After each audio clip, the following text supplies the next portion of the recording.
हा बघा 2 नंबर चालू होता इतिहासचा नाविकशास्त्राचा सॉरी भारताची संसद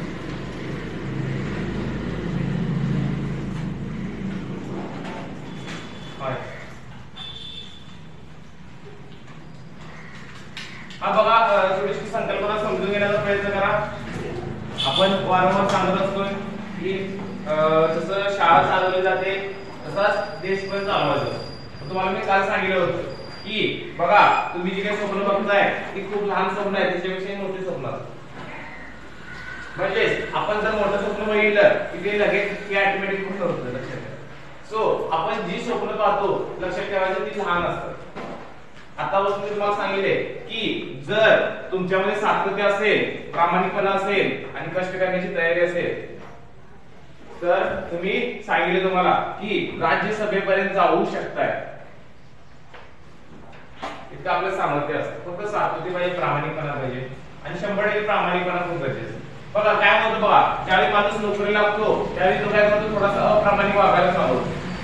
म्हणजेच काय, ज्यावेळी तुम्ही अप्रामाणिक वागायला सुरू होता त्यावेळी तुमची प्रगती काय होते, थांबते लक्षात ठेवा, किंवा थोडीशी व्हायला चालू होते, जास्त होत नाही। बघा लहानपणीचं मूल बघा कसं असतं बघा, थोडं समजून घ्या, हे लॉजिक पण खूप गरजेचं आहे आयुष्यात। बघा आपली लहानपणी बघा अशी जास्त ग्रोथ होत असते आपली, ठीक आहे। जसं जसं बघा 12 ते 14 वर्ष झाली की जराशी ग्रोथ कमी व्हायला चालू होते, ठीक आहे। 16 वर्ष झाली की आणखी कमी व्हायला होते आणि एकदा नोकरी लागली की मग ती समानच राहते, वाढत नाही। म्हणजे काय, तुम्ही ज्यावेळी शिकायचं बंद करताय त्यावेळी तुमची प्रगती थांबते लक्षात ठेवा। आणि शिकणं हे आयुष्यभर चालू असतं पाहिजे, म्हणजे काय आयुष्यभर तुम्ही शिकत राहायला पाहिजे। म्हणजे विद्यार्थी हा आयुष्यभर विद्यार्थी बनला पाहिजे किंवा राहायला पाहिजे। हेच काय, कधीही थांबायचं नाही, प्रत्येक जमेल तेवढ्या नवीन गोष्टी शिकण्याचा प्रयत्न करायचा, ठीक आहे। म्हणजे तुमची कधीही प्रगती थांबत नाही आणि प्रगती कधीच नाही थांबली तर तुम्ही खूप आयुष्यात खूप मोठ्या पदावर पोहोचू शकता। त्यासाठी प्रामाणिकपणा गरजेचा आहे का, कारण जर अप्रामाणिक राहिलो की काय होतं, आपली बुद्धी आपल्याला मदत करत नाही, आपल्या मनात थोडीशी भीती निर्माण होते। सो अभ्यासाच्या बाबतीत सुद्धा प्रगती व्हायची असेल तर प्रामाणिक राहून अभ्यास करावा लागतो, समजून घ्यावं लागतं, परस्पर वाचावं लागतं, ठीक आहे। बघा भारताची संसद सुरू आहे, आता भारत कसं चालतो तुम्हाला मी सांगितलं होतं, का संसदेचे 2 मुख्य घटक, एक असतं लोकसभा आणि दुसरं असतं राज्यसभा। लोकसभेमध्ये खासदार असतात आणि ते आपण निवडून देतो, देशाचे एकूण 552 भाग केलेले आहेत आणि प्रत्येक भागातून एक खासदार निवडला। तसंच राज्यसभेमध्ये काय करतात, राज्यामधून काही खासदार डायरेक्ट नियुक्त केले जातात किंवा निवडले जातात। हे डायरेक्ट म्हणजे काय, लोक त्यांना मतदान करत नाही। मग यामध्ये 238 काय होतात, प्रत्येक राज्यामध्ये लोकसंख्येनुसार जागा वाटून दिलेल्या आहेत आणि उरलेले 12 हे काय करतात, राष्ट्रपती डायरेक्ट नियुक्त करतात। म्हणजे काय, एखादा खेळामधला चांगला असेल, एखादा चित्रकलेमध्ये किंवा एखाद्या कलेमध्ये जर एक्सपर्ट असेल तर त्याची डायरेक्ट नियुक्ती राज्यसभेत केली जाते खासदार म्हणून, का, कारण तिथले प्रश्न सोडवण्यासाठी। त्याचप्रमाणे 2 सदस्यांची त्याला अँग्लो इंडियन मी तुम्हाला सांगितलं होतं की दुसऱ्या देशातील आपल्या देशातला माणूस आहे पण तो परदेशी आहे, त्याची लोकसंख्या कमी आहे। आता गोव्यामध्ये काय परिस्थिती आहे की बाहेरच्या देशातील लोक कायमचे भारतात राहिलेले आहेत, ते परत गेले नाही। दिसायला जरी ते गोरे असले तरी सुद्धा ते कोणते आहेत, भारतीय आहेत। मग त्यांना प्रतिनिधित्व मिळालं पाहिजे, त्यांच्या अडचणी मांडल्या पाहिजे समाज याच्यामध्ये, गव्हर्नमेंट मध्ये, सरकारमध्ये। मग काय केलं जातं, 2 अँग्लो इंडियन लोकांची नियुक्ती कोण करतात, राष्ट्रपती करू शकतात, जर त्यांना प्रतिनिधित्व मिळालं नाही तर। बघा असं आपलं देश चालू जातो, हे 552 हे 250 आणि राष्ट्रपती 1 असे मिळून सगळेजण देश चालवत असतात। म्हणजे काय, देशाच्या प्रश्नांवर विचार करत असतात की काय केलं पाहिजे, कोणता निर्णय घेतला पाहिजे। उदाहरणार्थ तुम्हाला मी सांगितलं होतं शिक्षण मंत्री समजा देशाला असेल तर तो काय होतो, संपूर्ण भारतातल्या मुलांना कशा पद्धतीने शिक्षण द्यायचं, कितव्या वर्षी कोणतं शिक्षण घ्यायचं याचं नियोजन सगळं त्याच्या ताब्यामध्ये असतं। हा एक्सपर्ट असतात त्याच्याखाली, मोठमोठे अधिकारी त्यांच्या हाताखाली असतात की ज्यांना सल्ले द्यायला, तरी सुद्धा सर्व निर्णय कोण घेतो, शिक्षण मंत्री घेत असतो। बघा असा आपला देश चालला जातो। तसंच राज्याच्या बाबतीत पण सेमच असतं। आता राज्याच्या बाबतीत काय असतं बघा, पहिला असते विधिमंडळ आणि दुसरं असतं ते जे काही भारताची संसद असते तशी त्याला विधिमंडळ म्हणायचं। विधिमंडळामध्ये 2 असतात, एक असते विधानसभा आणि दुसरी असते विधान परिषद। सेम अशीच प्रोसेस असते. इथं राष्ट्रपती असतात, इथं राज्यपाल असतात, इथं खासदार असतात, इथं आमदार असतात, इथं काय असतं लोकसभा असतं, इथं विधानसभा असतं, इथं राष्ट्रपती सॉरी राज्यसभा असतं, इथं विधान परिषद असतं. हेच काय सेमच प्रोसेस महाराष्ट्रामध्ये पण असते. मग एक जण तुम्हाला पुढे आहे राज्यशास्त्र, त्याबद्दल महाराष्ट्राबद्दल आपल्याला माहिती दिलेली आहे. सो हे लॉजिक जरा समजून घ्या. शेवटी तुम्हाला मी सांगितले की कितीही वर्गात बडबडलं, कितीही चांगलं शिकवलं की तुम्ही किती रिव्हिजन करताय घरी, किती वेळा तो धडा समजून घेण्याचा प्रयत्न करताय, किती वेळा वाचताय, त्याच्यावर तुमचं किती तुम्हाला समजणार हे अवलंबून असतं. याचा अर्थ काय self study is a most important. कितीही तुम्ही चांगला क्लास लावा, कुठेही जावा, तुम्ही स्वतः अभ्यास करावा लावा. स्वतः काय करायचं समजून घ्यायचं, वाचायचं, परत परत महत्वाचं असतं त्याला अंडरलाईन करून ठेवायचे आणि परत परत वाचायचं जोपर्यंत चांगलं समजत नाही तोपर्यंत. परत काल आपण कुठं आलो होतो, पान नंबर जरासं बघा, मागचं एक पान हा बॉक्स सांगायचा राहिला होता. बघा मुलं लिहून घ्या पेन्सिलनं. बघा प्रत्येक राज्याला काय दिलेलं आहे, खासदारकीच्या जागा वाटून दिलेल्या आहेत. खासदारकीच्या जागा म्हणजे काय, लोकसंख्येनुसार खासदारकीच्या जागा दिल्या जातात. मग महाराष्ट्रासाठी किती जागा आहेत, 48. म्हणजे काय खासदारकीच्या निवडणुका झाल्या त्यावेळी 48 खासदार निवडले गेले महाराष्ट्रात. उभा राहिले होते, खूप राहिले होते. प्रत्येक मतदारसंघात किमान 6 उभे राहिले असते, तर 480 लोक उभे राहिले होते. त्यातले 48 लोक दिल्लीमध्ये पाठवलेले आहेत. आपल्या भागातून कोण गेलं, आता बघा धैर्यशील माने हे खासदार आपल्या भागातून झाले आणि आमदार कोण झाले, विनय गोरे. ठीक आहे. या बारीक सारीक गोष्टींकडे आतापासून लक्ष द्यायचं. असं म्हणायचं नाही की मी अभ्यास करतोय माझ्याशी काही संबंध नाही, असं नाही. देशातील प्रत्येक घटना ही तुमच्या संबंधित असते, त्यावर आपण विचार करायचा, त्याचा मार्ग काढण्याचा प्रयत्न करायचा. लक्षात ठेवायचं, ही आपल्याला आतापासून सवय लागली पाहिजे. पुढे बघा, गुजरातमध्ये 26 या गुजरातमध्ये किती जागा आहेत, 26 जागा आहेत. वाटल्यास इंटरनेटची मदत घ्या आणि तुम्ही सुद्धा प्रत्येक राज्याची जागा शोधू शकता. त्यानंतर मध्य प्रदेशमध्ये 29 ला, उत्तर प्रदेशमध्ये 80. उत्तर प्रदेशची लोकसंख्या सर्वाधिक आहे, तिथं 80 काय आहेत, खासदारकीच्या जागा आहेत. आणि गोव्यामध्ये फक्त एकच. चला संसदेची कार्ये, आपण इथं आलो होतो, सगळ्यांनी पाठांतर 72 काढायचं. संसदेची कार्ये, आता बघा संसद म्हणजे काय, लोकसभा, राज्यसभा आणि राष्ट्रपती हे तिघं मिळून संसद तयार होते. आणि याची कार्य काय असतात, काय काम करायचे. ठीक आहे, बघा समजून घ्या. आता आपण काय करूया, मुख्य कार्य बघूया. पहिला आहे का महत्त्वाचं म्हणजे कायद्याची निर्मिती. बघा आपल्या देशात जे काही नियम आहेत, जे काही कायदे आहेत, त्याची निर्मिती कोण करतं, संसद करतं. जे काही कायदा असतो तो कायदा बघा इतका लगेच कायदा तयार होत नाही, त्यावर खूप लोक विचार करतात. बघा हे सगळे लोक विचार करतात आणि शेवटी काय करतात, मतदान घेतात आणि जास्त मतदान पडलं की तो कायदा रूपांतर होतो. मतदान घ्यायचं, कारण सगळ्यांची मतं जुळणार नाही. बघा त्यामध्ये पक्ष असतात, वेगवेगळे पक्ष असतात, पक्षानुसार जावं लागतं. पक्षाचं मत काय आहे त्यानुसार राहावं लागतं. आपलं वैयक्तिक मत पण इथं चालत नाही, लक्षात ठेवा. एखादा समजा आमदार एखादा खासदार असेल, तो एखाद्या पक्षामध्ये असेल तर पक्ष प्रमुख जे काही मध्ये त्याच दिशेने त्याला जावं लागतं. आलं का लक्षात. मग त्या पक्षाच्या विरोधात जाऊ शकत नाही. जर विरोधात गेलं तर पुढच्या निवडणूक केली तर जागा मिळणार नाही, किंवा तो उभा राहू शकणार नाही. मग अपक्ष उभा लागणार, मग अपक्ष निवडून येण्याची शक्यता खूप कमी असते. मग अशा भरपूर गोष्टी असतात. म्हणजे स्वतःच्यावर विश्वास असेल तर तो माणूस अपक्ष निवडून येऊ शकतो. ठीक आहे. मग असे प्रॉब्लेम असतात. काय काय लोक असतात ते असल्या अडचणींना सामोरे जातात, अपक्ष उभा राहतात. असो पुढे बघा, कायद्याची निर्मिती पहिलं महत्त्वाचं कारण. आधी बघा टायटल समजून घेऊया, त्यानंतर पुढे जाऊया. त्यानंतर आहे मंत्रिमंडळावर नियंत्रण. आता बघा मंत्रिमंडळ म्हणजे काय, बघा एवढे जरी लोक असले हे जरी कायदा बनत नसेल तर समाजात जाऊन काम करणारे लोक कमी असतात. आणि समाजात जाऊन काम करणारे लोक असतात त्यांनाच काय म्हणायचं, मंत्री किंवा मंत्रिमंडळ म्हणायचं.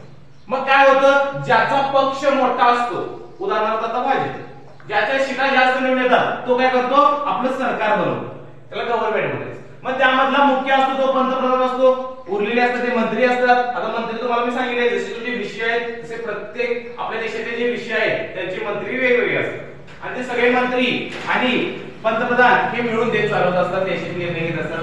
सगळं पैसे म्हणा सगळ्या अधिकार त्याच्या ताब्यामध्ये असतात. मग ते अधिकारी वापरून काय करत असतात, काम करत असतात. उदाहरणार्थ मी तुम्हाला सांगितले हा रस्ता बांधायचा, हा रस्ता नांदगावपासून समजा कुठेतरी कोथलीवाडीपर्यंत बांधायचा. मग हे कुणाच्या अंडर येणार आहे, जो रस्ते मंत्री आहे त्याच्या अंडर हे काम असणार आहे. त्याची मंजुरी मिळेपर्यंत हे काम सुरू होणार नाही.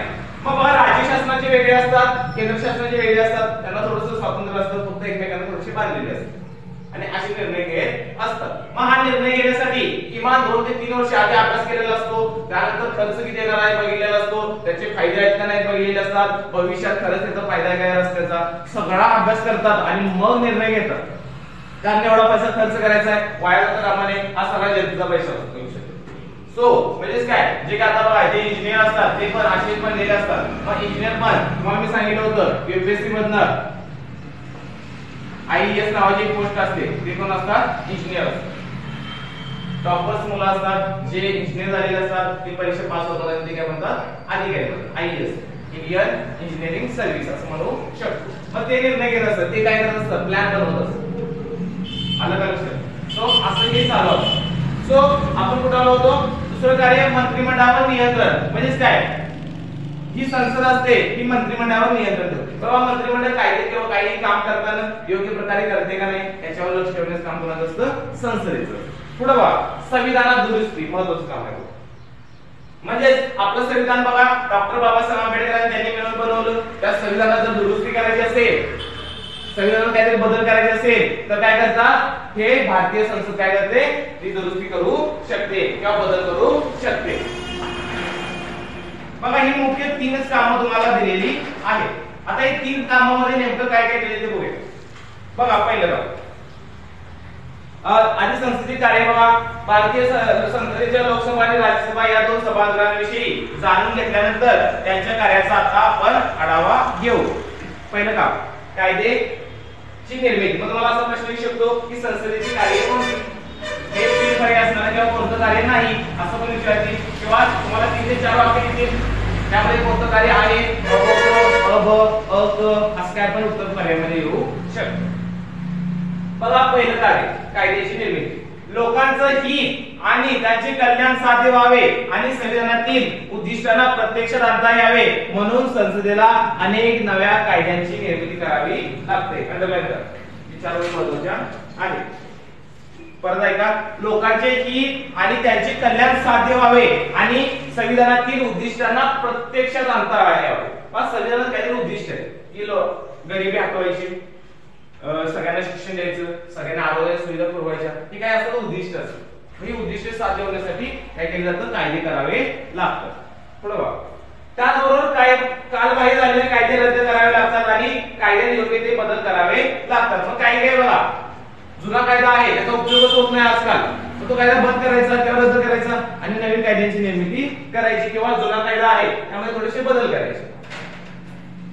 पुढे बघा कायद्याच्या निर्मितीची प्रक्रिया संविधानाने स्पष्ट केली आहे. म्हणजे संविधानामध्ये सगळं स्पष्ट केलेलं असतं की कसा कायदा बनवायचा, कसाही बनवून चालत नाही, त्यासाठी एक प्रोसेस असते.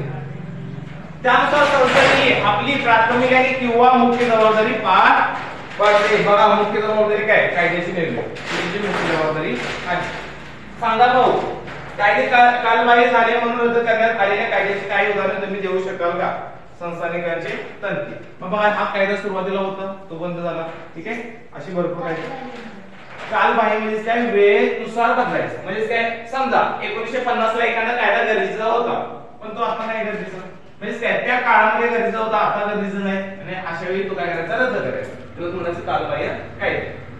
पुढे बघा मंत्रिमंडळावर नियंत्रण.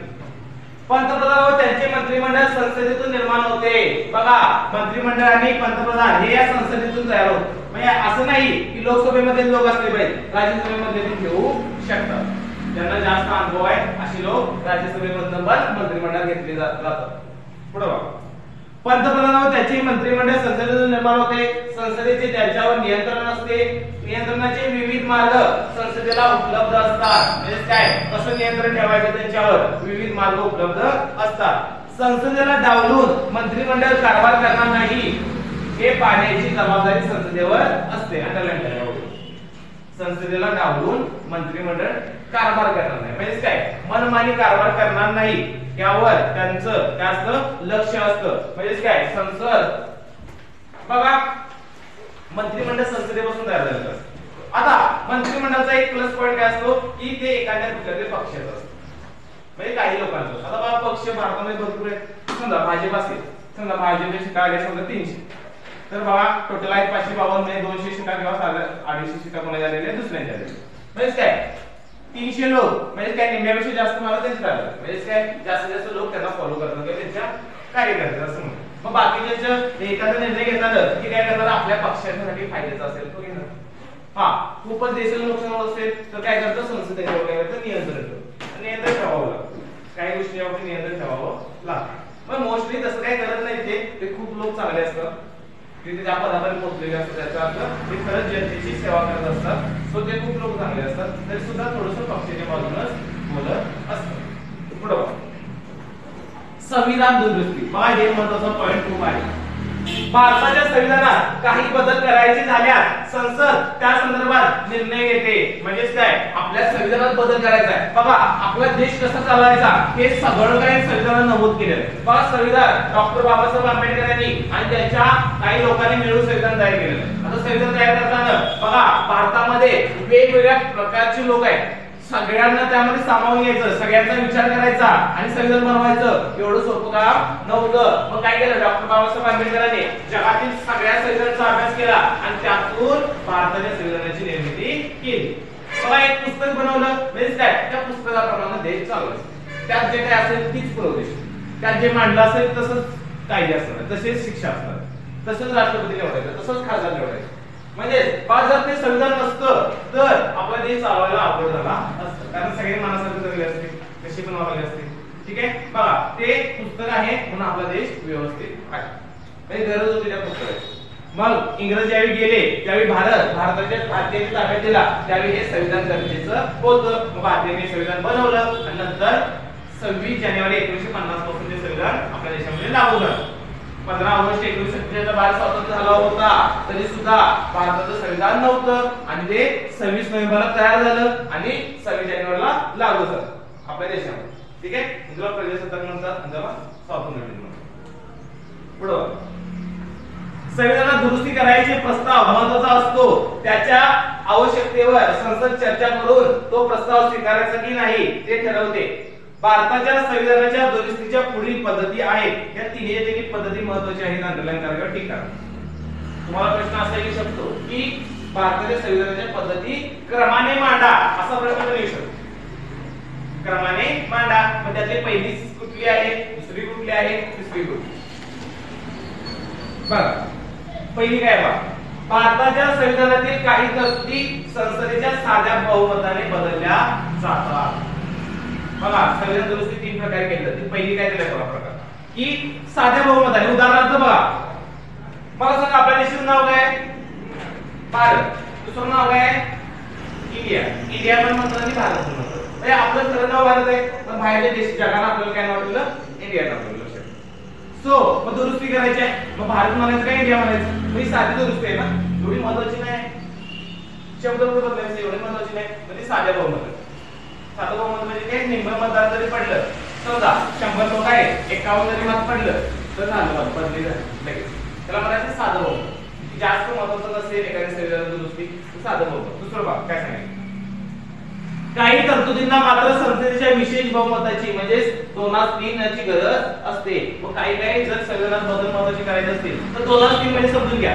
बघा समजा 100 टोटल जर 90 असतील लोक सभासद असतील किंवा लोकसभेत 90 लोक असतील किंवा संसदेत तर त्यापैकी किमान 60 लोकांनी काय दिली पाहिजे मंजुरी दिली पाहिजे. यालाच काय म्हणायचं बघा 90 पैकी 60 म्हणजेच काय आलं बघा 2/3. बघा एक गणिताचा भाग आहे 30 × 60 30 × 90 म्हणजे 2/3. 90 पैकी किमान 60 मतं पडली पाहिजे तरच ते बदल होणार नाहीतर होणार नाही. त्यालाच काय म्हणायचं विशेष बहुमत. काय म्हणायचं विशेष बहुमत. असं पद्धतीने पण संविधानामध्ये दुरुस्ती केली जाते. आणि तिसरं बघा तर काही तरतुदी संसदेचे विशेष बहुमत अधिक निम्म्यापेक्षा अधिक घटक राज्यांच्या मान्यतेने बदलल्या जातात. म्हणजे बघा 3 प्रकारे संविधानात दुरुस्ती होते. पहिली साधं बहुमत दुसरं 2/3 आणि तिसरं 2/3 प्लस घटक निम्म्या घटक राज्य. आता बघा घटक राज्यांची पण सहमती घ्यायला पाहिजे. संविधानात जर लोक जरी आपले इथले गेले असतील तर घटक राज्य आहेत मुख्यमंत्री आहेत त्यांचे आमदार आहेत त्यांची पण काही असली पाहिजे थोडीशी विचारलं पाहिजे त्यांना आणि संविधानात बदल केला पाहिजे. हेच काय अशा 3 पद्धतीने आपण संविधानात बदल करू शकतो. पुढे आता लोकसभेचे अध्यक्ष. आता बघा संविधानाचे संसदेचे 2 मुख्य घर एक आहे लोकसभा दुसरा आहे राज्यसभा. लोकसभेमध्ये आणि राज्यसभेमध्ये, लोकसभेमध्ये आता बघा तुमच्या वर्गात सेक्रेटरी असतो किंवा वर्ग शिक्षक असतात, मग ते काय करतात वर्ग नियंत्रण ठेवतात. तर समजा वर्ग सेक्रेटरी नसेल किंवा वर्ग शिक्षक नसतील तर कुणाचं मत कोण ऐकणार, वाद होणार आहे. सो एक माणूस गरजेचा असतो आणि त्यालाच काय म्हणायचं, अध्यक्ष. कोणत्याही कार्यक्रमात बघा अध्यक्ष का नेमतात, कारण त्याचे विचार सगळ्यात शेवटी किंवा तो महत्वाचा माणूस, त्याचं सगळ्यांनी ऐकायचं. अध्यक्ष जर नसेल तर काय होणार, गोंधळ होणार आहे. सो लोकसभेत आणि राज्यसभेत काय असतात, अध्यक्ष असतात. लोकसभेचा अध्यक्ष असतो आणि राज्यसभेचा सभापती, फक्त नाव त्यांनी वेगळं दिलेलं आहे, दोन्ही ठिकाणी अध्यक्ष नाव दिलेलं नाही. बघा लोकसभेचा अध्यक्ष कोण निवडतो, लोकसभेच्या निवडणुका झाल्यानंतर पहिल्या बैठकीत लोकसभेचे सदस्य आपल्यापैकी एकाची अध्यक्ष म्हणून निवड करतात आणि एकाची उपाध्यक्ष म्हणून निवड करतात. काय करतात मला सांग, लोकसभेमध्ये एकूण किती उमेदवार असतात, किती लोकसभेत एकूण उमेदवार किती असतात, मागं 500. त्यांना आपण काय म्हणतो, काय म्हणतो, खासदार म्हणतो. काय म्हणतो, खासदार. ठीक आहे. राज्यसभेत आमदार म्हणायचं. हा, राज्यसभेत एकूण किती उमेदवार असतात किंवा सदस्य असतात, 250 असतात. त्यातले 238 काय करतात, प्रत्येक राज्यातून निवडून घेत, म्हणजे ते मुख्यमंत्री ठरवतात की कुणाला पाठवायचं. सो एक प्रकारची निवडणूक पण होते पण ते अप्रत्यक्ष होते आणि 12 असतं ते राष्ट्रपती डायरेक्ट नियुक्त करू शकते. मग बघा इथं कमी जास्त असतं. आता बघा हे 5 वर्षांनी बरखास्त होतं, 5 वर्षांनी दरवर्षी निवडणूक होतं. इथं हे बरखास्त होत नाही. इथं काय होतं, 2 वर्षांनी तिसरा भाग निवृत्त होतात आणि तिसरा भाग नवीन भरला जातो. परत 250 राज्यसभेमध्ये हे असतात सभासद किंवा खासदार असतात आणि ती माहिती सगळी पुस्तकात आहे. सो शक्यतो लिहून घ्यायची गरज नाही. पुढे बघा. हा बघा काय होतं, लोकसभेत निवडणुका झाल्या, लोक आले, मग काय करतात, त्याचा अनुभवी माणूस कोण आहे, कुणाला जमतं हे सगळ्यांना माहित असतं.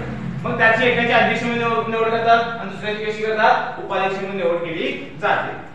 लोकसभेचे कामकाज लोकसभा अध्यक्षाच्या मार्गदर्शनानुसार आणि नियंत्रणाखाली चालते. अंडरलाईन करा. लोकसभेचे कामकाज लोकसभा अध्यक्षाच्या मार्गदर्शनानुसार आणि नियंत्रणाखाली चालते. पुढे लोकसभा भारतीय जनतेचे प्रतिनिधित्व करते आणि अध्यक्ष लोकसभेचे प्रतिनिधित्व करतात. म्हणजेच काय, संपूर्ण लोकसभा ही संपूर्ण भारतीय जनतेचे काय करतात, प्रतिनिधित्व. प्रतिनिधित्व म्हणजे तुम्हाला सांगितले सेक्रेटरी, तो प्रतिनिधी असतो तुमचा, म्हणजे काय, तो त्याचं मत म्हणजे तुमच्या वर्गाचं मत असा अर्थ असतो. कारण बघा प्रत्येकाचं मत ऐकत बसलं की कधी निर्णय होणार नाही, एकमत होणार नाही, म्हणून अशा वेळी प्रतिनिधी निवडला जातो. अध्यक्ष पदावर निवडून आलेल्या अध्यक्षाची संपूर्ण सभागृहाचे कामकाज अतिशय निपक्षपातीपणे चालवायचे असते. आता बघा तसं एखादा आपण विषय मांडला तुमच्या वर्गामध्ये पण घटना घडत असतील की वाद होतो, यांचं मत वेगळं, मुलाचं वेगळं, मुलीचं वेगळं मत असं होत असतं. तसंच लोकसभेमध्ये राज्यसभेमध्ये पण होत असतं. बा टीव्हीला असतं हे सगळं, तो आपल्याला काहीतरी लागला असेल तर ते बघत बसेल नेमकं काय काय सांग, कारण आपण निवडून दिलेलं असतं आणि ते तिथं भांडण करतात एखाद्या विषयावर. सो मग बघा अशा वेळी काय करायला पाहिजे, अध्यक्षाने काय केलं पाहिजे, ते नियंत्रण केलं पाहिजे आणि निपक्षपातीपणे. तो आता अध्यक्ष कुठल्या पक्षाचा आहे त्याचा न विचार करता सगळ्यांना समान मानलं पाहिजे. पुढे लोकसभेच्या सभासदांना लोकप्रतिनिधी या नात्याने काही हक्क आणि विशेषाधिकार असतात. त्यांची जपणूक अध्यक्ष करतात. आता अध्यक्षाची कामं दिलेली आहेत खालच्या 4 ओळीला, ती अंडरलाईन करा. ती कामं तुम्हाला माहित असेल ते सांगता येईल. बघा पहिलं काम, सभागृहाचे कामकाज सुरळीतपणे चालवणे, अंडरलाईन करा सगळ्यांनी. सभागृहाची प्रतिष्ठा राखणे, कामकाजाविषयक नियमांचा अर्थ लावून त्यानुसार ते चालवणे इत्यादी कामे अध्यक्षांना करावी लागतात. आता बघा जरासं बघा, ज्यावेळी आपण संपूर्ण एकाग्रतेनं ते वाचत असतो त्यावेळी ते आपल्याला चांगलं आठवण किंवा आपण त्या ठिकाणी जर असतो तर आपल्याला काय काम करावं लागेल असा जर तुम्ही प्रश्न मनात तयार केला ना की ते लगेच तुम्हाला कळतं आणि आकलन झालं की पर्यायामध्ये शोधायला येतं. पण असं नाही की माहितीच असतं, ऑटोमॅटिकली जमतं आपल्याला. सो त्यासाठी फक्त तुम्हाला काय करावं लागेल, अगदी एकाग्रतेने ते वाचावं लागेल. पुढे राज्यसभेचे सभापती. राज्यसभेचे संपूर्ण कामकाज सभापतीच्या नियंत्रणाखाली चालते. आता बघा राज्यसभेमध्ये पण प्रमुख एक माणूस असतो त्याला सभापती म्हणायचं. आता हे सभापती कसे असतात, कशी निवडले असतात बघा. भारताचे उपराष्ट्रपती हे राज्यसभेचे पदसिद्ध सभापती असतात. हे वाक्य महत्वाचं आहे. प्रश्न काय येतो काय महत्वाचं आहे बघा. काय सांगितले बघा की भारताचे उपराष्ट्रपती, किती लक्ष द्या, भारताचे राष्ट्रपती निवडतात तसंच उपराष्ट्रपती पण निवडतात. आणि हे उपराष्ट्रपती हे नेहमी राज्यसभेचे काय असतात, सभापती असतात. त्याच्यावर तेच काम की राज्यसभेचे सभापती पद उपराष्ट्रपतींच्याकडेच असतं. ठीक आहे. बरोबर. आता याची कामं पण दिलेली आहेत. राज्यसभा सभापतींना सभागृहात शिस्त राखणे गरजेचे असते. सगळीकडे तिथं पण शिस्त राखावी लागते. कारण बघा राजकारण करण्याच्या डोक्यात फक्त राजकारण जास्त असतं. मग ते काय करायचं, मुद्दामच दंगा करायचा, विरोध करायचा. एखादा नियम चांगला कायदा आला की त्याला विरोध करायचा का, कारण जर तो कायदा झाला तर लोकांच्या मध्ये काय होणार आहे, त्या पक्षाबद्दल परत प्रेम वाढणार आहे, परत पुढच्या निवडणुकीला होणार आहे. म्हणून लोक काय करत असतात, मुद्दाम काय करायचं, चांगला कायदा येत असेल त्याला विरोध करायचा. मग हे सगळे चाललेलं असतं. सो मग अशा वेळी ठाम राहावं लागतं आणि निर्णय घ्यावे लागतात. बघा किती महत्त्वाची कामं असतात त्याच्यावर. पहा, सभागृहात शिस्त राखणे, चर्चा घडवून आणायची, कोणत्याही विषयावर चर्चा घडवून आणायची आणि सभासदांना बोलण्याची संधी देणे इत्यादी कार्य करावी लागतात. बोलायला संधी द्यायची. मग बघा प्रत्येकाला बोलायला दिलं पाहिजे. भरपूर लोक असतात, 500 लोक असतात बघा, इथं 250 लोक असतात आणि त्यांना काय करायचं, प्रत्येकाला आपलं मत मांडायची संधी द्यायची. 2 मिनिटं 3 मिनिटं थांबवायचं, पुढच्या बोलायला लावायचं. सो आणि बघा आणि तिथं सगळ्यांना लक्षात ठेवा, हा शब्द खूप महत्त्वाचा आहे. मान सन्मान. जर जरा जरी अपमान झाला तर बघा 10 लाख लोकांचा अपमान झाला. एखाद्या नेत्याचा अपमान झाला तर कसं आहे, तू 10 लाख लोकांमधून निवडून गेला असतो, त्याचा मान सन्मान राखायचा असतो. बाबा किती गोष्टी जपाव्या लागतात. एक जरी अपमान झाला तर तो येऊन सगळ्यांना कळतं लगेच. मग तो सगळ्यांना सांगतो, मग जनता पण लगेच काय होते, आमच्या नेत्याचा अपमान केला. सो अशा भरपूर गोष्टी असतात. सो खूप मान सन्मान व्यवस्थित राखून व्यवस्थित चांगल्या शब्दामध्ये बोलायचं असतं आणि काळजीपूर्वक त्यांना हाताळायचं असतं. मग हे काम कोणाकडे करायचं असतं, सभापती किंवा अध्यक्षाने करायचं असतं. बरं, हा आता संसद कायदा कसा तयार करते. आता कायदा कसा तयार होतो याविषयी तुम्हाला शेवटच्या पॉइंट मध्ये दिलेली आहे माहिती, की कायदा कसा तयार होतो. मग त्याची प्रोसेस असते. आता थोडक्यात तुम्हाला प्रोसेस सांगतो. बघा आता दिलेली आहे ते व्हिडिओ मध्ये बघायचे. बघा एक कायदा बनवायचा. बघा वर्गामध्ये तुमच्या एखादा नियम बनवायचा. तो नियम आणि देशाचा कायदा बऱ्यापैकी सारखाच असतो. काय करायचं, पहिल्यांदा एक कच्चा मसुदा तयार करायचा, त्याला अध्यादेश म्हणायचं. तो काय करायचा, लोकसभेत मांडायचा. लोकसभेत मांडल्यानंतर तो वाचून दाखवला जातो किंवा त्याचे झेरॉक्स काढले जातात, सगळ्यांनी ताब्यात दिले जातात. म्हणजे वाचतात तो. हा, ज्यांना पटतं जे त्यांना सपोर्ट करतात, ज्यांना पटत नाही ते विरोध करतात. ठीक आहे. मग नंतर काय होत असणार आहे, परत राज्यसभेत पाठवायचं. नंतर काय होणार आहे, या दोघांना मान्य असेल तर राष्ट्रपतींच्या सहीला पाठवायचं आणि राष्ट्रपतींची सही झाली की तो कायदा तयार झाला. जोपर्यंत राष्ट्रपती सही होत नाही तोपर्यंत कायदा होत नाही. मग कधी कधी काय होतं, यांना मान्य नाही, मग परत दुरुस्ती करायला सुचवतात की दुरुस्ती करा, कायदे बदल करा आणि परत बदल करायचा आणि परत मांडायचा आणि परत चर्चा करायची, मतदान घ्यायचं. मतदान जास्त पडलं, एकदम जास्त पडलं की मग राष्ट्रपतींकडे पाठवायचं आणि राष्ट्रपती सही करतात आणि मग फायनल. सो अशी प्रोसेस असते. ही प्रोसेस एखादा चांगला कायदा असेल तर लवकर होऊ शकते.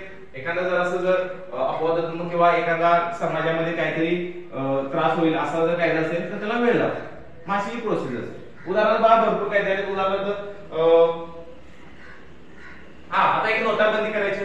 आता हे अचानक जाहीर केलं, पण तो कायदा वगैरे काय बनवला नव्हता, पण अचानक जाहीर केलं. पण त्याच्यासाठी बघा संपूर्ण देशामध्ये तुम्ही नुसतं असं विचार करा की किती मोठं काम असेल. संपूर्ण देशामध्ये प्रत्येक माणसामध्ये किंवा प्रत्येक बँकेमध्ये त्या नोटा एवढ्या छापायच्या आणि सगळं नियोजन करायचं आणि सगळं नियोजन झाल्यानंतर जाहीर करायचं. म्हणजेच नोटाबंदी बघा, तुम्हाला माहित असेल का नाही, तुम्ही लहान असेल तर ठीक आहे, त्यावेळी झाली त्यावेळी लोकांना आधी एकदमच अचानक काय हे झालं की अचानकच नोटाबंदी झाली. आता काय करायचं, बँकेत रांगाच्या रांगा लागल्या आणि त्यांनी मुदत दिली होती, यामध्ये तुम्ही नोटा बनवून घ्यायच्या नाही तर त्या नोटा खराब होतात. सो बघा ही प्रोसेस जरी जाहीर केला असेल तर त्याच्या अगोदर 1 वर्ष तरी त्यांचं नियोजन चालू असतं. नोटा छापायच्या, कुणालाही कळू द्यायचं नाही आणि अचानक जाहीर करायचं. बघा किती मोठी प्रोसेस असणार पाठीमागे आणि बँकेमध्ये किती कामं असतात. म्हणजे काय एवढे मोठे निर्णय घेण्यासाठी सामर्थ्य लागतं, एवढे काय असतं, कपॅसिटी लागते. मग आताचे जे आपले पंतप्रधान आहेत त्यांच्यामध्ये जेवढी कपॅसिटी आहे ती एवढे मोठे महत्त्वाचे निर्णय घेऊ शकतात. कारण बघा तुम्हाला माहित असेल, तुम्ही लहान असेल की नोटाबंदी झाली होती, काय सगळं झालं होतं, आठवते तुम्हाला? तुम्हाला नोटाबंदी हा शब्द काय आठवलं? जुन्या नोटा होत्या. जुन्या नोटा कशा होत्या बा, 1000ची एक नोट होती, सॉरी 500ची एक नोट होती आणि 1000 रुपयाची एक नोट होती. पूर्वी कधी एक 5-6 वर्षापूर्वी मग काय केलं की ह्या दोन्ही नोटा काय केल्या, रद्द केल्या. रद्द केल्या म्हणजे काय, ह्या नोटा काय करायच्या, जुन्या नोटा बँकेत जमा करायच्या आणि बँकेकडून नवीन नोटा घ्यायच्या. मग काय आलं, 500 ची नवीन नोट आली आता जी आहे ती, आणि 2000 ची नवीन नोट आली. मग काय करायचं, बँकेने जुने पैसे भरायचे आणि बँकेत भरायचे आणि थोडेसे बँकेतून काढायचे, थोडेसे सगळे काढू शकतो, सगळ्यांना सोडले पाहिजे. असे बघा आपल्या देशामध्ये किती लोक आहेत, विचार करा, इमॅजिन तरी करा. बघा त्यावेळी 130 कोटी लोक होते. हा 130 कोटी, आपण 30 कोटी समजा, त्याच्यावर पैसे कमी असतील, एक 100 कोटी लोकांच्या वर पैसे असतील, तरी सगळे पैसे बँकेत जमा करून ते सगळे पैसे त्यांना परत केले. बघा किती मोठी प्रोसेस, किती मोठी प्रक्रिया घडली असते भारतात. आणि बँकेच्या समोर किती रांगा लागल्या, त्यामध्ये किती लोकांचे भरपूर घटना घडलेल्या त्यावेळी 2017 ला घडली होती. ठीक आहे. आणि त्यामुळे भ्रष्टाचार करणाऱ्या लोकांचे किंवा काळे पैसे होते ते सगळे कसे झाले, बरबाद झाले. भ्रष्टाचार करणाऱ्या लोकांनी आपल्या घरात पैसे साठवून ठेवले होते, ते बदलू शकत नव्हते. का बदलले, बदललं तर काय होणार, सापडणार नव्हते. मग असे भरपूर क्रिया घडल्याने भरपूर भ्रष्टाचार कमी झाला. मग बघा असे निर्णय मोठमोठे घ्यावे लागतात. बघा संसद कायदे कसे तयार करते ही प्रोसेस दिलेली आहे, थोडीशी समजून घ्या. शेवटचा पॉइंट आहे, आपल्या देशात संसदेला कायदे करण्याचा अधिकार देण्यात आला आहे. कायदे तयार करण्यासाठी विशिष्ट पद्धत स्वीकारण्यात येते, त्या पद्धतीला कायदे निर्मितीची प्रक्रिया असे म्हणतात. आता कायदे निर्मितीची प्रक्रिया म्हणजे जी काय प्रोसेस आहे, जी काय प्रक्रिया आहे, त्यालाच म्हणायचं कायदे निर्मितीची प्रक्रिया. बघा सुरुवात कशी होते बघा, समजून घ्या. कायद्याचा कच्चा मसुदा प्रथम तयार केला जातो. या कच्च्या मसुद्याला किंवा आराखड्याला कायद्याचा प्रस्ताव किंवा विधेयक म्हटले जाते. अंडरलाईन करा. या दोन ओळी एकदम महत्त्वाच्या. याच्यावर तुम्हाला प्रश्न येऊ शकतो. कुठे आलं सांगू बघा. हा सांगू त्याला विचारतो. बस अंडरलाईन करा. हा पुढे बघा. संसदेच्या सभागृहात सादर केली जाणारी विधेयके मुख्यतः दोन प्रकारची असतात. एक असतं अर्थ विधेयक आणि दुसरं असतं सर्वसाधारण विधेयक. अर्थ विधेयक म्हणजे काय, जो कायदा पैशाच्या संबंधित आहे त्याला अर्थ म्हणायचं, आणि जो पैशाच्या व्यतिरिक्त आहे, पैशाचा काही संबंध नाही त्या कायद्यामध्ये, त्याला म्हणायचं सर्वसाधारण विधेयक. पुढे बघा. विधेयकाचे कायद्यात रूपांतर होण्यासाठी ते पुढील प्रक्रियेतून जाते. बघा प्रक्रिया कशी असते. मग बघा साधारण एक सोपं उदाहरण द्यायचं म्हटलं की बघा तुम्हाला ऊस माहिती, सगळ्यांना साखर माहिती. मला सांगा ऊसापासून डायरेक्ट साखर तयार होईल का, शक्य नाही. ह्यामध्ये काय असते, मोठी प्रोसेस असते, त्याला म्हणतो आपण कारखाना. तसंच अभ्यासाच्या बाबतीत पण लक्षात ठेवायचं, त्याला म्हणायचं वाचन, त्याला म्हणायचं चिंतन, आणि याला म्हणायचं निकाल म्हणू शकतो किंवा रिझल्ट. म्हणजे तुम्ही किती वाचताय आणि ते किती समजून घेताय, त्याच्यावर किती चिंतन करताय, त्याच्यावर तुमचं आकलन किती झाले अवलंबून. ठीक आहे. सो पूर्ण वेळ जो विद्यार्थी अभ्यासाला देतो त्याची तयारी चांगली होते, पूर्ण वेळ द्यावा लागतो. ठीक आहे. बाकीचं बस पुढे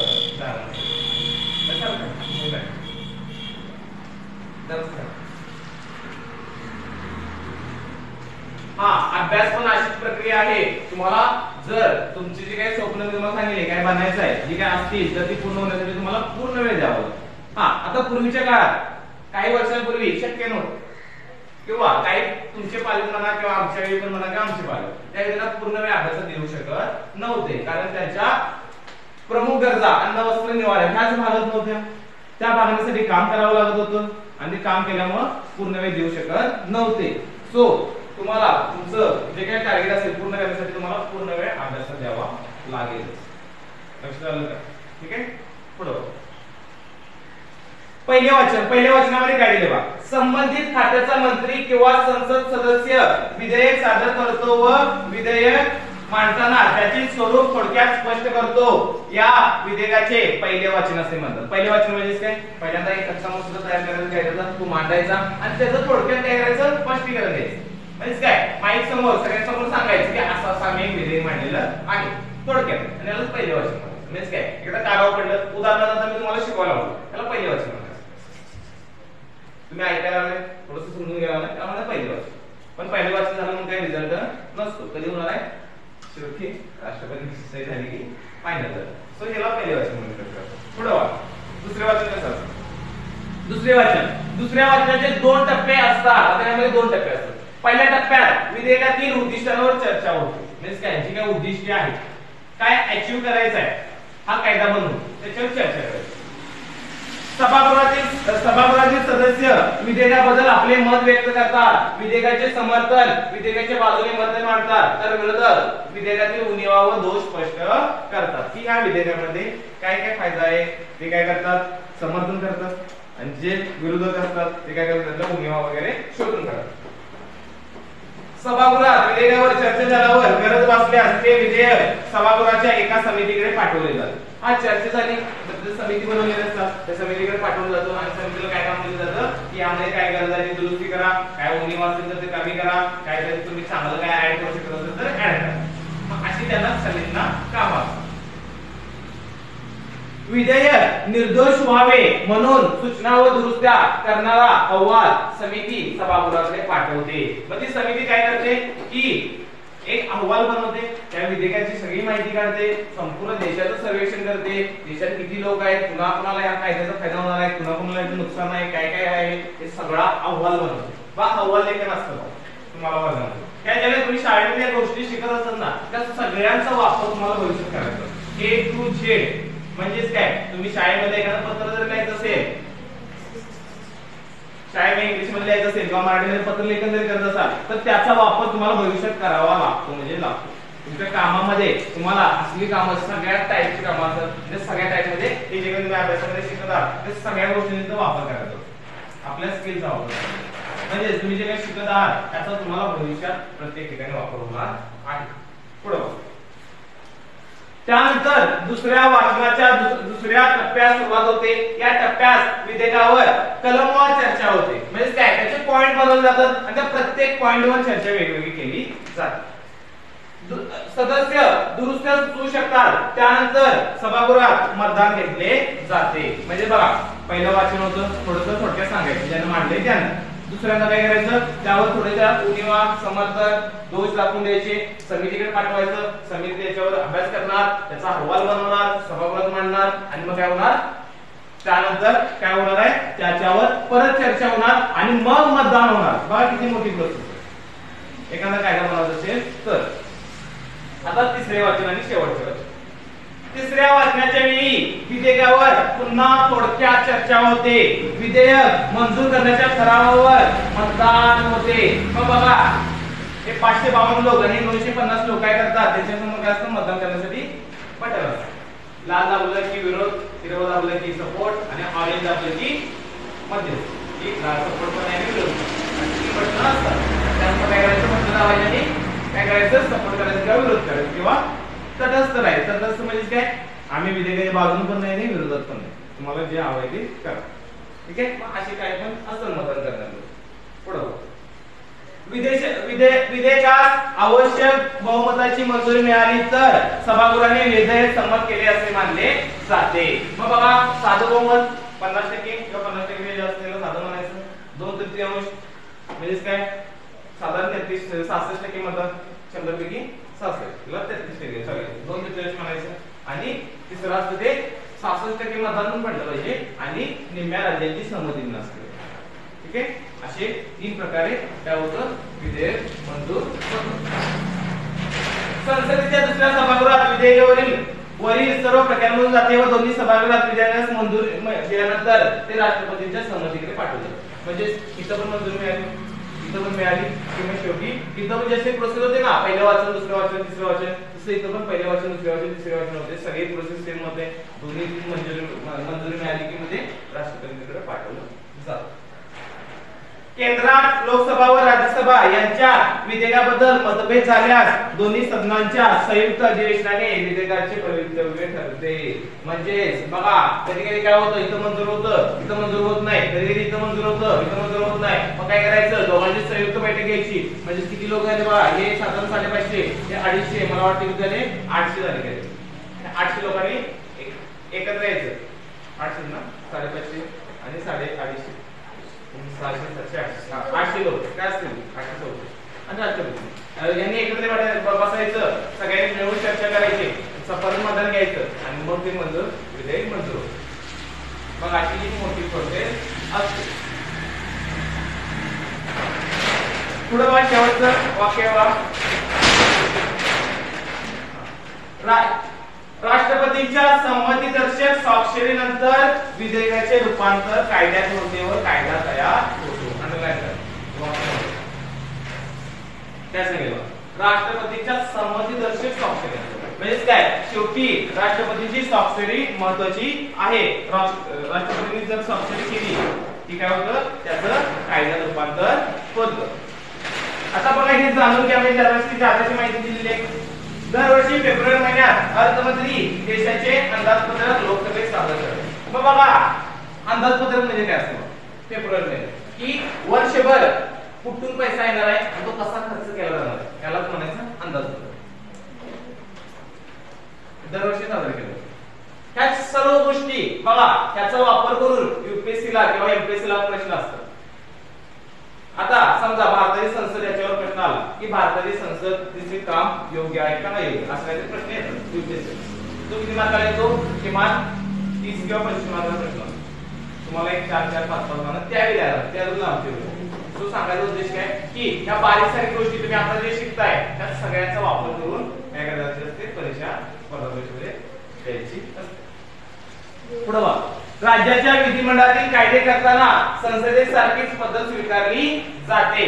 राज्य विधिमंडळाने मंजूर केलेल्या विधेयकावर राज्यपालांची संमती दर्शक स्वाक्षरी झाली की त्याचे विधेयक रूपांतर कायद्यात होते. जशी भारतामध्ये प्रोसेस होते प्रक्रिया असते तशीच प्रक्रिया प्रत्येक राज्यामध्ये असते. म्हणजे तुम्हाला देशाची प्रक्रिया समजली की राज्याची काही सेम प्रोसेस, फक्त शब्द जरा वेगळे. राष्ट्रपती जागी राज्यपाल, लोकसभेची जागी विधानसभा, राज्यसभेची जागी विधान परिषद. ठीक आहे. पंतप्रधानांची जागी मुख्यमंत्री. पंतप्रधान नेता असतो देशाचा आणि राज्याचा असतो मुख्यमंत्री असतो. आणि अशी आपली भारताची संसद असते. लक्षात आलं? समजलं? बघा अशा ह्या प्रोसेस असतात.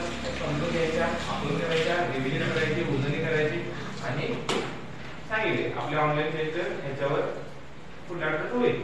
तोपर्यंत सहा परत वाचा. आज संध्याकाळी गणितच्या तिसऱ्या लेवल टेस्ट संपूर्ण हो झाली. दुसऱ्या लेवल असणार आहे घातांक आणि घनमूळ. स्वतःला काय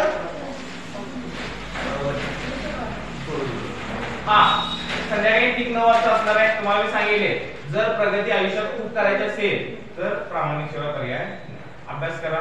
बघा प्रत्येकाच्या घरी मी शिकत नाही. सो मी ऑनलाईनला शिकून भेटत नाही. सो हा राहत आहे. आता सगळे प्रामाणिक राहत आहेत पण एखादा दुसरा विद्यार्थी राहत नसेल त्याच्यासाठी ही सूचना आहे की प्रामाणिक राहा, अभ्यास करा. आज दिवसभर वेळ आहे. परत परत वाचा. हा आता बघा स्वाध्यायामध्ये जे सराव संचयमध्ये पण प्रॅक्टिस सेट मध्ये पण क्वेश्चन्स असतात. सो ते पण जरासे वाचा. त्यातला एखादा प्रश्न नाही का तुम्हाला 9 च्या अगोदर तुम्ही जर प्रश्नाचा नंबर जर फोटो पाठवला तर मी तुम्हाला लगेच सोडवून देईल. सो 9 च्या अगोदर अभ्यास कंप्लीट करायचा. 9 ला लिंक एक्झॅक्ट पाठवली जाईल. 9-10 प्रश्न आहेत. 10 प्रश्न आहेत लगेच सोडवायचे आणि स्क्रीनशॉट मला पाठवायचा. समजलं? ठीक आहे. आज रात्री ठीक 9 चालेल. हा दुसरा वाचून काढा. सगळं आपण काय करूया? हा कालच्या पेपर मला संख्या घ्यायच्या आहे.